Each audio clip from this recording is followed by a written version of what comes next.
Saint of the day of December 5th is Saint Sabbas the Archimandrite. First a desert father and then founder of a particular type of monastery, called Lavra, Saint Sabbas the Archimandrite, 439 to 532, played a substantial role in the spread of Eastern monasticism. Born to a prosperous Christian family of Cappadocia, in modern-day Turkey, he had studied at a monastery where in addition to receiving an education he had been attracted by the life that was led there, developing the desire to become a monk, in spite of his father's wishes to get him started on a military career. Around the age of 18 he therefore decided to go on pilgrimage to the Holy Land, where he experienced both life in common in the cenobium and solitary life.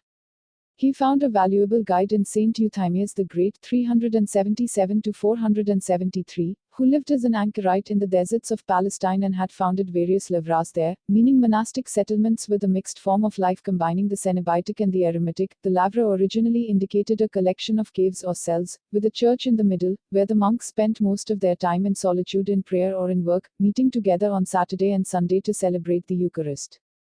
Their leader was a priest who carried out functions similar to those of an abbot and maintained relations with the world, especially to obtain their modest food supplies. After the death of Master Euthymius, Sabbas moved to the area of Bethlehem and founded a lavra there, afterward called the Great Lavra of Masaba, because of its dimensions and the great number of monks who over the years went to live there. Above, a photo of the monastery of Masaba in 1900, making it one of the most famous monastic communities in the ancient world, the place where about 2 centuries later Saint John Damascene would also live.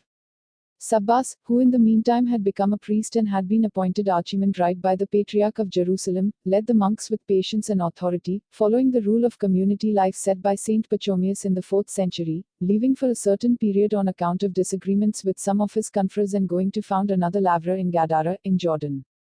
He was then called back to Jerusalem because his energy and wisdom were needed, not only for the discipline of the monks but also in opposing the Christological heresies. He helped to defend the Catholic doctrine on the coexistence of the human and divine nature in the one person of Christ, solemnly affirmed at the Council of Chalcedon in 451. To this end he fought Nestorianism and was charged with leading a Palestinian delegation to Constantinople in the attempt, which turned out to be in vain, to convince the Byzantine Emperor Anastasius to abandon monophysitism, the heresy elaborated by the Eastern monk Eutychus, which denied the humanity of Jesus, attributing to him the divine nature alone and thus denying his sufferings in the flesh, and to accept the canons of Chalcedon.